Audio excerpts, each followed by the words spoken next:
வணக்கங்க. இன்னைக்கு நம்ம YouTubeல வீடியோ போட்டுட்டுருக்கிறோம்னா, என்னோட தனிப்பட்ட வாழ்க்கையில ஏற்பட்ட ஒரு சில மன வருத்தமான சில தோல்விகள்லேருந்து நான் மீண்டு வரணும். அந்த மன அழுத்தத்துலருந்து நான் மீண்டு வரணும்னு தான் ஆரம்பத்தில வீடியோ போட ஆரம்பிச்சேன். அப்படி நான் வீடியோ போடுறதுக்கு எனக்கு தூண்டி விட்டது யாருன்னா, மதன் கௌரி அண்ணா. ஒரு நாள் 2022 காலகட்டங்கள்ல நான் YouTubeல ஒவ்வொரு வீடியோ நவுத்தி விட்டு பார்த்துட்டு இருக்கும்போது, 2023 தான் முதல்ல ஃபோன் வாங்குறேன். அந்த காலகட்டங்கள்ல ஃப்ரெண்டோட ஃபோன்ல ஒரு ஒரு 4, 5 மாசம் முன்னாடி நவுத்தி விட்டு பார்த்துட்டு இருக்கும்போது, மதன் கௌரி அண்ணாவோட வீடியோ ஃபர்ஸ்ட்டு அப்ப தான் பார்க்குறேன். சம்திங் என்ன வீடியோ ஞாபகம் இல்ல. அப்போ ஒரு பார்க்கும்போது, அதனால வரைக்கும் YouTubeனாலே பாட்டு கேட்கறதுக்கு, ஒரு காமெடி பார்க்கறதுக்கு, அப்படிதான் நெனச்சுட்டு இருந்தேன். ஒரு கார்ட்டூன் பார்க்கறதுக்கு, ஒரு அனிமேஷன் பார்க்கறதுக்குன்ட்டு. அதெல்லாம் தூக்கி போடுற விதமா, அதெல்லாம் தூக்கி சாப்பிடுற விதமா மதன் கௌரி அண்ணா பேசக்கூடிய ஒரு வீடியோவ பார்த்தேன். அந்த வீடியோ பார்த்த வாட்டி எனக்கு ரொம்ப புடிச்சு போச்சு. அவரோட சேனலுக்குள்ள போய் பார்த்தேன். அவர் பழைய வீடியோ ஃபர்ஸ்ட்டு போட்ட வீடியோ என்னன்னு பார்த்தேன். அவர் வந்து இங்கிலீஷ்லலாம் பேசியிருந்தாரு ஃபர்ஸ்ட்டு போட்ட வீடியோ. நான் இன்னைக்கும் கூட போட்டு பார்ப்பேன். எனக்கு என்னைக்கோ ஒரு நாள் வருத்தமா இருந்துச்சு அப்படின்னா, மதன் கௌரி அண்ணா ஃபர்ஸ்ட்டு வீடியோன்னு சொல்லி போட்டு பார்த்தோம்னா வரும். யூடியூப்ல இன்னைக்கு அவைலபிள் தான் இருக்குது. அவரோட சேனல்லயும் வச்சிருக்கிறாரு. அந்த வீடியோ போட்டு பார்க்கும்போதெல்லாம் எனக்கு ஒரு மாரி நல்லாருக்கும். நாமளும் இன்னைக்கு இந்த மனநிலையில தானே இருக்கிறோம். நாமளும் இந்த வீடியோ போட்டு பார்க்கணும்னு சொல்லிட்டு, வாங்க ஓகே. இப்ப போலாம் கான்செப்ட் உள்ளாடி. நான் வீடியோ போடுறதுக்கு என்ன இன்ஸ்பயர் பண்ணது, எனக்கு முழு உற்சாகப்படுத்தினது வந்து பார்த்தீங்கன்னா, மதன் கௌரி அண்ணா தான். அவர பார்த்து தான் நான் முதல்ல வீடியோ அப்படிங்கிறதே போட ஆரம்பிச்சேன். அவர் பேசக்கூடிய கருத்துக்கள பார்த்தா நான் வந்து என்ன பண்ணேன், என்னுடைய ரோல் மாடல்னா மதன் கௌரி அண்ணா தான். அவர பார்த்தா நான் முழுக்க வீடியோ போட்டுட்டுருக்கிறேன். அப்படி போட்டுட்டு இருக்கும்போது, வீடியோல இருக்கும் பொழுது எனக்கு ரொம்ப புடிச்சது மதன் கௌரி அண்ணா. அதுல 2வது இடம் வந்து பார்த்தீங்கன்னா, சாட்டை அண்ணா. சாட்டை துரைமுருகன். ஏன் சாட்டை துரைமுருகன் அண்ணாவ நான் 2வதா சொல்றேன்னா, சமீபத்தில ஒரு 2 வருஷமா தான் நான் வந்து சாட்டை துரைமுருகன் அண்ணா வீடியோ வந்து பார்த்தீங்கன்னா, YouTubeல பார்க்குறேனே. ரெஃபர் பண்ணது YouTube நம்ம ஒருத்தருடைய பேர் தெரிஞ்சா தானே நம்ம போட்டு பார்க்க முடியும். தொலைவி பார்க்கறதுக்கு. அவருக்கு வந்து வியூஸ் அதிகமாகுற மாரி எனக்கு வந்து என்னுடைய சேனல்ல வந்து நான் சர்ச் பண்ணும்போது என்னோட YouTubeல காமிச்சுச்சு.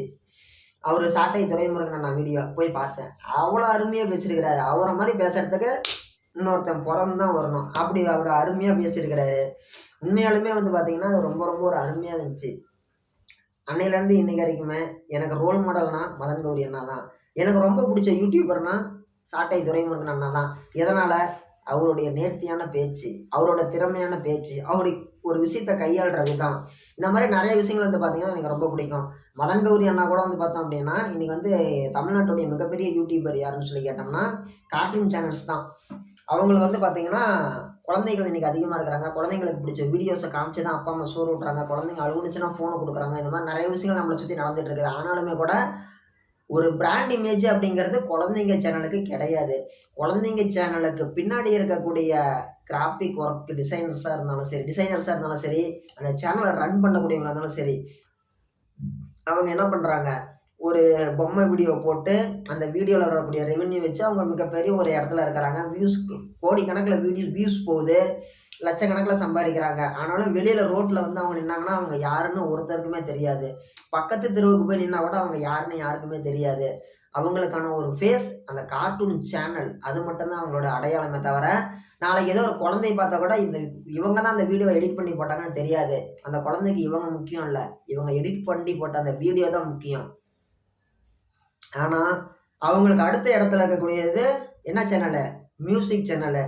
அந்த மியூசிக் சேனல் பேர்லாம் நான் சொல்ல விரும்பல. சொன்னோம்னா தேவையில்லாம ஏன் இவன் என் பேர யூஸ் பண்ணான்னு சொல்லி கேட்பாங்க. அதனால அந்த சேனல் பேர் நான் சொல்ல விரும்பல. என்னன்னா, அவங்களுக்கு வந்து பார்த்தீங்கன்னா, ஒரு சில பாடல்கள் ஹிட்டு மில்லியன் கணக்குல வியூஸ் போகும். 100 மில்லியன் போகும், 200 மில்லியன் போகும், 300 மில்லியன் போகும். அவங்க பாட்டுக்கு செட்டு போட்டு செலவு பண்ண காச விட அதிகமா அந்த பாட்டுல வியூஸ் போனதுல எடுத்துறலாம். ஆனாலும் அந்த பாட்டு நடிச்ச ஹீரோயின், மியூசிக் டைரக்டருக்கு தான் அந்த பேரே தவிர, அந்த சேனல்காரங்களுக்கு அந்த பேரு அப்படிங்கிறது கிடையாது. அந்த அடையாளம் அப்படிங்கிறது கிடையாது. அவங்க ரோட்ல வந்து நின்னாங்க அப்படின்னா, ஒரு பஸ் ஸ்டாப்புக்கு வராங்க, ஒரு பஸ் ஸ்டாண்டுக்கு வராங்க, ஒரு ஃபங்ஷன் போய் கலந்துக்கிறாங்கன்னா, அவங்கள யாருக்குமே தெரியாது. "நீ யாருப்பா?" அப்படின்னு சொல்லி தான் கேட்பாங்க. ஆனால் மதன் கௌரி அண்ணாவும், சாட்டை துரைமுருகன் அண்ணாவும் அப்படி கிடையாது. நான் ஏன் இவங்க 2 பேர மட்டும் குறிப்பிட்டு சொல்றேன்னு சொல்லி கேட்டீங்கன்னா, இவங்க 2 பேருமே வந்து பார்த்தீங்கன்னா, இப்ப விஜே சித்து அண்ணா எடுத்துக்கோங்க. ஒரு டீம் ஒர்க்கு. விஜே சித்து அண்ணா டீம் ஒர்க்கு. அதே மாரி நம்ப village cooking channel team work.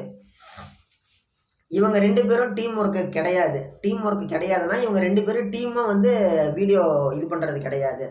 இவங்க 2 பேரும் தனியா தான் பேசுறாங்க. தனியா பேசும்போது அந்த வீடியோக்கள் அப்படிங்கிறது வருது. மதன் கௌரி அண்ணா பேசும்போது கூட பக்கத்தில் ஒரு சில கிராஃபிக்ஸ்லாம் சும்மா பயங்கரமாக வந்துட்டு போவோம், அனிமேஷன்லாம் வந்துட்டு போவோம். ஆனால் சாட்டை துரைமுருகன் நான் பேசும்போது அனிமேஷன் அப்படிங்கிறது அதிகபட்சமாக ஒரு ஃபோட்டோ தான் இருக்கும் பக்கத்தில். இப்போ சாட்டை துரைமுருகன் நான் பேசிட்டு இருக்கேன்னா பக்கத்தில் அந்த ஃபோட்டோ ஒரு எது சம்மந்தமாக பேசுகிறேன்னா அது தொடர்புடைய ஒரு ஃபோட்டோ இந்த இடத்துல வரும். மித்தபடி அவர்கிட்ட இருக்கக்கூடிய அதிகபட்ச ஒரு டிசைன் ஒர்க்கே வந்து பார்த்தோம்னா பேக்ரவுண்ட் சேஞ்ச் பண்ணுவார். மித்தபடி அந்த இடத்துல இருக்கக்கூடிய ஃபோட்டோ வைப்பார். அந்த ஃபோட்டோ மட்டும் வச்சுட்டு தான் அதை மட்டுமே அடிப்படையாக வச்சு பேசுவார், கருத்துக்களை சொல்லுவார். அதிகபட்சம் 2 மணி நேரம்னாலும் சரி அந்த கருத்தை சொல்லுவார். அவர் சொல்லக்கூடிய கருத்துக்கள் எல்லாமே வந்து பார்த்தோம்னா நம்மளை அப்படியே கவர்ந்து இழுக்கும்.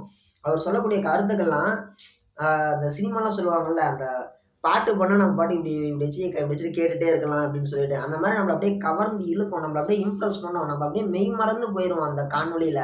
உண்மையாலுமே அவ்வளோ திறமையான பேச்சாளர் சாட்டை துரைமுருகன் அண்ணா. உண்மையாலுமே நான் சொன்ன மாதிரி சாட்டை துரைமுருகன் அண்ணா, மதன் கௌரி அண்ணா, இவங்க 2 பேரும் என்னோட ரோல் மாடல். இவங்க 2 பேரோட என்னோட ரோல் மாடலர் அப்படின்னு சொல்லி நான் எப்போவுமே சொல்லுவேன். எனக்கு அதிகபட்ச ஆசை ஒன்று இருக்குது. சாட்டை துரைமுருகன் அண்ணா கூடயும் மதன் கௌரி அண்ணா கூடயும் நேரில் ஒரு நாள் சந்தித்து பேசிட்டு அவங்க 2 பேர் கூடயும் டீ சாப்பிடணும், தேநீர் குடிக்கணும். இது என்னுடைய ஒரு ஒரு ஆசை. கண்டிப்பாக நான் வந்து யூடியூப்பில் வீடியோ போட்டு நம்மளுக்குன்னு சொல்லி ஒரு அடையாளத்தை உருவாக்கணும். உருவாக்கிட்டு மதன் கௌரி அண்ணாவும் சாட்டை துரைமுருகன் அண்ணாவும் நம்ம ஒரு அறிமுகம் ஆகணும். அவங்க கூட பேசணும். அவங்க கூட வந்து ஒரு ஃப்ரெண்டாக இருக்கணும். அவங்க என்னோட வயசில் மூத்தவங்க தான். அவங்க கூட ஒரு நட்பு பாராட்டணும். அவங்க கூட வந்து ஒரு தேநீர் சாப்பிடணும் அப்படிங்கிறது என்னோட அதிகபட்ச ஆசை. நீங்கள் கேட்கலாம், இதெல்லாம் ஒரு ஆசையாப்பா அப்படின்ட்டு. ஆமாம், அவங்க கூட பழகிற அளவுக்கு இருக்கிறோம் அப்படின்னா நம்ம அவங்க கிட்ட இருந்து வந்து பார்த்தோம்னா காசு பணம் கேட்கல. அவங்க கிட்ட இருந்து வந்து பார்த்தீங்கன்னா சொத்து கேட்கல. அவங்க கிட்ட இருந்து நம்ம வந்து அவங்க விலை மதிக்க முடியாத அந்த ஒரு நல்ல விஷயங்கள் அவங்கள பார்த்து நம்ம இன்ஸ்பயர் ஆகிட்டோம். இப்போ மதன் கௌரி அண்ணாவை பார்த்தா நான் வீடியோ அப்படிங்கிறது போடவே ஆரம்பிச்சிருக்கிறேன். இன்றைக்கி வந்து 84 லட்சம் சப்ஸ்கிரைபர்ஸ் இருக்கிறாங்க மதன் கௌரி அண்ணாவுக்கு. 84 லட்சம் பேர் இருக்கிறாங்க. நானும் அதில் ஒரு ஆள். அவங்க அந்த 84 லட்சம் பேரில் யூடியூப்பில் நானும் இன்றைக்கி வீடியோ போட்டுட்டுருக்கிறேன். அந்த மாதிரி இன்றைக்கி எப்படி பார்த்தாலும் 84 லட்சம் பேரில் ஒரு 4 லட்சம் பேர் யூடியூபர்ஸாக இருப்பாங்க மதன் கௌரி அண்ணாவோட சப்ஸ்கிரைபர்ஸ்லேயே. அந்த 4 லட்சம் பேருமே இந்த மாதிரி வெளிப்படையாக சொல்லுவாங்களான்னு சொல்லி கேட்டாங்கன்னா எனக்கு தெரியாது. நான் சொல்லுவேன், இன்றைக்கும் சொல்லுவேன், எனக்கும் சொல்லுவேன். மதன் கௌரி அண்ணாவை பார்த்து நான் வீடியோ போட ஆரம்பித்தேன். மதன் கௌரி அண்ணாவுக்கு நான் ஃபேன். அவர் வந்து எனக்கு ஒரு ரோல் மாடல். அவர் வந்து என்னை பொறுத்த வரைக்கும் ஒரு பிராண்ட் இமேஜ். இன்றைக்கி வந்து ஒரு சின்ன ஒரு தனி ஆளாக ஆரம்பித்து இன்றைக்கி ஒரு மிகப்பெரிய ஒரு வாய்ஸ் அவர் தான். பொதுவாகவே மனுஷங்களுக்கு கதை சொல்கிறது அப்படிங்கிறது ரொம்ப ரொம்ப பிடிக்கும். அது நம்ம குழந்தைகளை அம்மா சொல்கிறப்ப இருந்து, ஒரு பாட்டி கதை சொல்லி குழந்தைய தூங்க வைக்கிறப்ப இருந்து, நம்ம கூட இருக்கக்கூடிய கிளாஸ் ஃப்ரெண்டு, நம்ம உயிர் நண்பன் உருட்டுற கதையிலேருந்து, நம்ம லவ்வரு. நான் இது வரைக்கும் லவ் சொன்னதில்லை. ஒரு பிள்ளைகிட்ட மட்டும்தான் சொல்லியிருக்கிறேன். அது கூட வந்து பார்த்திங்கன்னா அதெல்லாம் கனவாக போயிடுச்சு. அது வந்து சொல்கிறேன். அது வந்து பார்த்தோம்னா அதுவும் கூட வந்து பார்த்திங்கன்னா அந்த லவ்வர் சொல்லக்கூடிய உருட்டு அப்படின்னு சொல்லிட்டு.